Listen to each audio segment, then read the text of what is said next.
રાજ્યમાં છેલ્લા 24 કલાકમાં 140 તાલુકાઓમાં સાધારણ વરસાદ નોંધાયો છે। તેમાં સૌથી વધુ વરસાદ મહીસાગરના કડાણામાં 3 ઇંચ જેટલો નોંધાયો હતો, તો દાહોદના સિંગવડમાં 2.91 ઇંચ અને પંચમહાલના મોરવા હડફમાં 2.5 ઇંચથી વધુ વરસાદ નોંધાયો હતો। તેમજ 16 તાલુકાઓમાં 1 થી પોણા 2 ઇંચ જેટલો વરસાદ નોંધાયો હતો, જ્યારે અન્ય સ્થાનો પર અડધાથી 1 ઇંચ જેટલો સામાન્ય વરસાદ નોંધાયો છે। હવામાન વિભાગે જણાવ્યું હતું કે રાજ્યમાં આગામી 7 દિવસ વિવિધ જિલ્લાઓમાં હળવાથી મધ્યમ અને ભારે વરસાદી ઝાપટા પડી શકે છે। આવતીકાલે નવસારી, વલસાડ તેમજ દમણ અને દાદરા નગર હવેલીમાં ભારે વરસાદી ઝાપટાનું યલો એલર્ટ આપવામાં આવ્યું છે।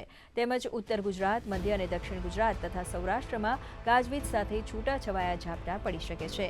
તો તારીખ 3ના રોજ નર્મદામાં અને 4 સપ્ટેમ્બરના રોજ નર્મદા, છોટાઉદેપુર, તાપી અને ડાંગમાં ગાજવીજ સાથે અત્યંત ભારે વરસાદનું ઓરેન્જ એલર્ટ આપવામાં આવ્યું છે અને અન્ય જિલ્લાઓમાં ભારે વરસાદનું યલો એલર્ટ આપવામાં આવ્યું છે।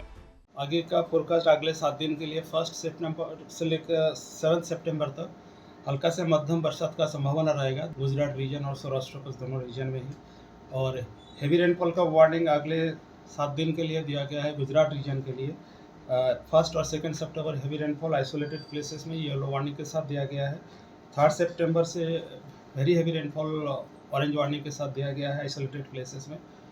डे 4 और 5, 5 सितंबर और 6 सितंबर में आपका रेनफॉल एक्टिविटी बढ़ेगी गुजरात रीजन में। इसमें एक्सट्रीमली हेवी रेनफॉल दिया गया है ऑरेंज वार्निंग के साथ।